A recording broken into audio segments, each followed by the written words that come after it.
Selamat datang pada bagian 2 course ini yang tentang data representasi dan latent space.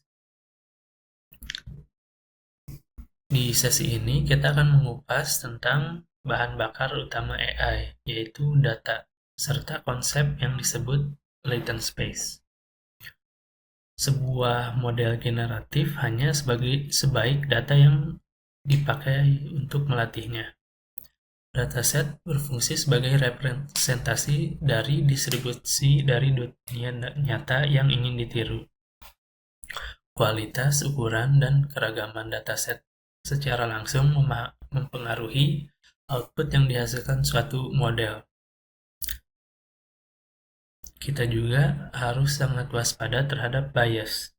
Jika data memiliki bias, output model pun akan muncul bias. Sebelum data masuk ke dalam model, data tersebut melalui proses preprocessing dan representasi. Untuk media gambar, kita melakukan normalisasi dan resizing agar nilai pixel sesuai dengan input suatu model. Untuk model teks ke gambar, caption atau anotasi teks yang akurat sangat krusial agar model mengerti hubungan antara kata dan visual. Meskipun suatu AI tidak melihat gambar seperti kita, mesin melihat angka yang merepresentasikan suatu gambar. Disinilah encoding dan feature extraction berperan. Gambar mentah terdiri dari jutaan piksel yang diubah menjadi vektor numerik.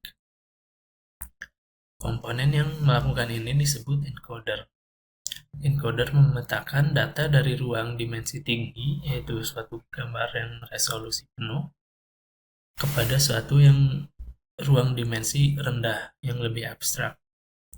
Tujuannya itu untuk menangkap esensi atau fitur penting data tanpa harus menyimpan seluruh banyak data yang berada dalam detail pikselnya. Latent space merupakan hasil dari suatu proses encoding. Latent space adalah data yang berdimensi lebih rendah yang berisi representasi yang terkompresi dari data. Poin-poin di ruang ini tidak tersebar secara acak. Mereka memiliki struktur semantik, yaitu titik-titik yang berdekatan mewakili objek yang konsepnya mirip. Setiap titik atau poin dalam latent space adalah representasi yang bermakna dan bisa di-decode ulang menjadi suatu gambar. Keindahan dari latent space itu geometrinya yang halus. Jika kita bergerak sedikit saja di ruang ini, perubahan pada gambar yang dihasilkan akan terjadi secara bertahap dan logis. Inilah yang memungkinkan interpolasi dan manipulasi. Kita juga bisa menarik garis di antara dua titik di latent space untuk membuat transisi mulus antara dua konsep. Kita juga bisa melakukan editing semantik dengan memanipulasi vektor atribut, misalnya mengubah ekspresi wajah atau warna rambut tanpa merusak struktur wajah lainnya. Dalam model modern, latent dan embedding digunakan dalam tahap pengubahan teksnya menjadi suatu teks embedding untuk memadu generasi gambar.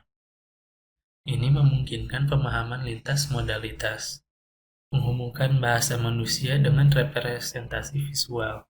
Anda mungkin menanya, mengapa kita repot menggunakan suatu latent space, tidak hanya memproses pikselnya secara langsung. Ada 3 alasan utama. Yang pertama itu efisiensi komputasi, karena bekerja di ruang dimensi rendah jauh lebih ringan secara komputasi daripada pada dimensi yang tinggi. Stabilitas training menggunakan suatu latent juga membuat proses pelatihan model jauh lebih stabil karena mengurangi kompleksitas data. Yang terakhir itu kontrol pada generasi. Layton juga dapat memberi kontrol yang lebih granular dan intuitif pada data. Model canggih seperti Stable Diffusion bekerja sepenuhnya di latent space ini, seringkali dibantu oleh suatu V yang bertindak sebagai kompresornya.